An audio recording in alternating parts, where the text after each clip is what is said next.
Shalom sahabat Bir Pelangi di mana saja Anda berada. Apa kabarnya hari ini? Tetaplah dipenuhi dengan sukacita dan damai sejahtera dari Tuhan. Sebelum mendengarkan firman Tuhan hari ini, berdoalah dan bacalah bagian Alkitab di dalam 1 Timotius pasal 2 ayat 1 sampai ayatnya yang ke-7. Sahabatku, sebagai manusia, kita hanya dapat memahami Allah dalam kerangka berpikir kita yang terbatas. Allah lebih dari apa yang kita pikirkan secara manusia. Manusia terbatas, sedangkan Allah tidak terbatas. Kuasa Allah tak terbatas, kasih Allah tak terhingga, rencana Allah tak terselami, kedaulatan Allah tak berakhir. Dan kita bersyukur sebab kita dapat memahami kehendak Allah melalui firman-Nya. Kita dapat mengenal Allah yang suci dan tak terbatas dalam anaknya Yesus Kristus. Yesus adalah juru selamat yang menjadi pengantara Allah dan manusia. Yesus telah menyerahkan dirinya sebagai tebusan bagi semua manusia. Dalam kasih-Nya, Allah menyelamatkan karena Allah berkehendak untuk memberi keselamatan. Sahabatku, inilah yang disampaikan Paulus kepada Timotius dalam bacaan Alkitab hari ini, 1 Timotius 2 ayat 1 sampai ayatnya yang ke-7. Dan kita merenungkan bagian Alkitab ini dengan tema Allah berkehendak untuk memberi keselamatan. Sahabatku, Paulus menasihati Timotius dan jemaat Tuhan untuk menaikkan permohonan, doa syafaat, dan ucapan syukur.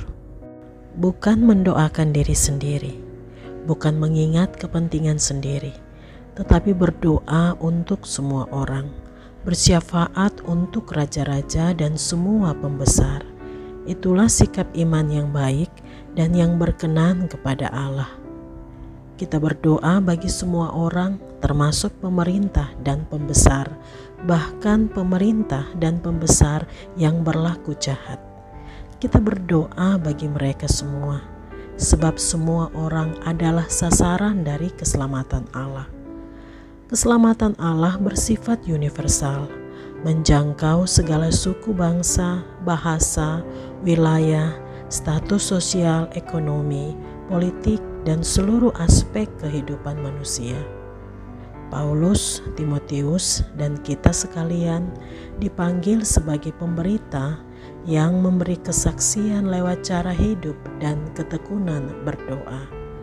Cara hidup kita dan doa kita menjadi kesaksian dan pemberitaan keselamatan serta kasih Allah. Sahabatku, mendoakan orang lain termasuk pemerintah dan penguasa merupakan wujud pernyataan iman jemaat. Seringkali kita kecewa terhadap kinerja pemerintah. Kita kurang puas terhadap pelayanan publik. Kita marah atas ketidakadilan yang terjadi. Kita memiliki banyak gagasan tentang apa yang seharusnya dilakukan oleh pemerintah. Semua itu dapat terjadi dalam dinamika kehidupan bersama. Namun di samping sikap, perkataan, perdebatan, dan tudingan kita terhadap para pembesar, Allah menghendaki kita mendoakan mereka. Sudahkah kita berdoa bagi mereka saat hati kita terluka? Apakah kita mendoakan mereka ketika mulut kita berteriak dalam amarah? Belajarlah untuk tenang dan berdoa. Kita berdoa bukan karena kita kompromi dengan ketidakadilan atau menutup mata terhadap hal-hal tidak benar yang terjadi. Kita berdoa bukan karena pasrah terhadap keadaan atau karena merasa tidak dapat berbuat apa-apa. Kita berdoa karena kita mengimani kuasa doa yang dapat mengubah dunia. Kita berdoa karena percaya Allah sedang bekerja. Kita berdoa karena Allah dimuliakan di dalam setiap doa. Bukankah Allah tak terbatas kuasanya? Maka berdoalah agar kuasa Allah terjadi, bukan menurut keinginan hati kita. Dalam doa kita belajar untuk menempatkan perasaan, keinginan, dan idealisme kita dalam iman kepada Allah. Kita berdoa agar kehendak Allah yang terjadi, bukan keinginan kita. Allah menghendaki semua orang, termasuk pemerintah, diselamatkan dan memperoleh pengetahuan akan kebenaran.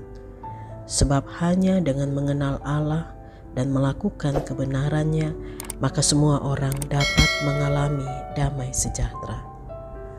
Marilah berdoa agar tanda-tanda kehadiran kerajaan Allah dialami oleh semua orang.